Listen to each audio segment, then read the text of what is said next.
Well, we have a lot of new content, so there's 9 new civilizations and all sorts of new buildings and units, but we really like to emphasize the new game systems that have gone in. So the biggest one of those is probably religion.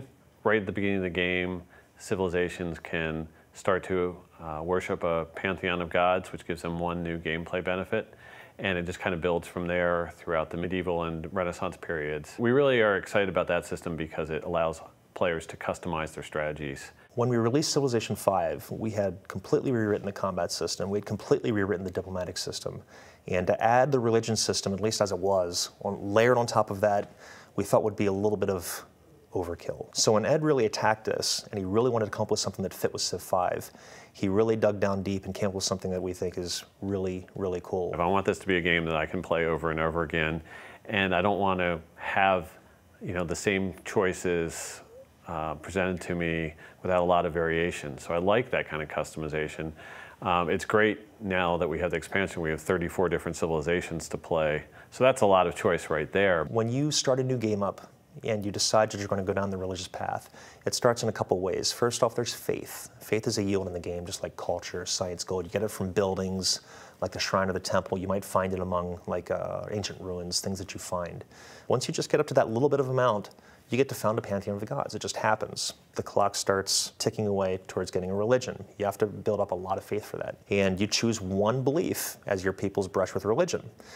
All of your cities automatically get the pantheon after that. It doesn't spread beyond your borders. It only starts spreading once you actually kind of elevate it to a full religion. How you get there is with a great prophet.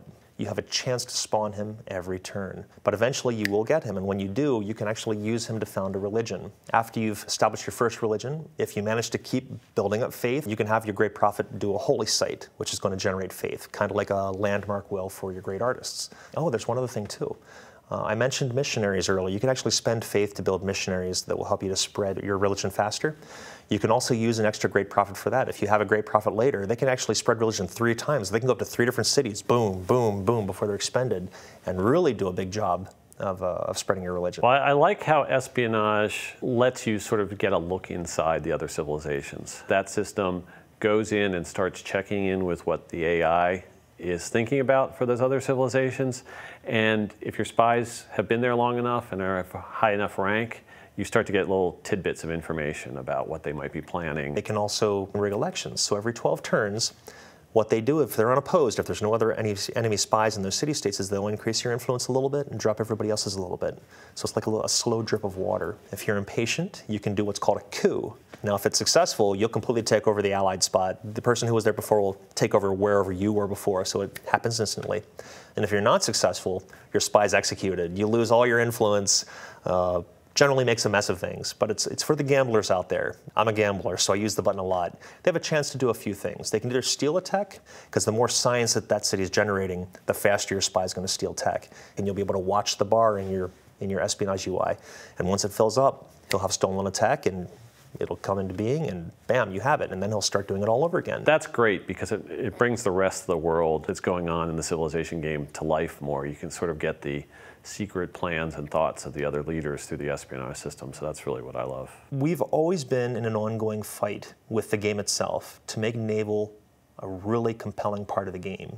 So we wanted to make it dangerous. We wanted to have a reason for you to build a fleet. And the ability to take coastal cities and give you a foothold in an enemy territory, so you can actually start out an invasion like that. You don't have to risk all your land units first. Now you have your naval units. You take that enemy city.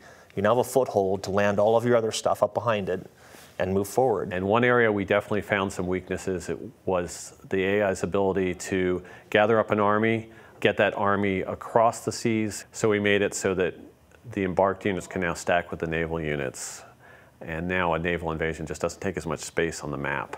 We've also tried to fill in some holes in terms of nothing between the trireme and the caravel. So we added the galleass, which is a ranged Renaissance era ship, and that's actually the first ship that gets a ranged attack capability. It's kind of really nice when you get to that one. But I've done a lot of work on the AI it takes to actually gather these fleets together, how they're grouped, how they're sent out, and he's made it efficient by probably over 100%. So they're doing it twice as fast as they were before. The way that they're grouping their fleets together is working much better than it has before.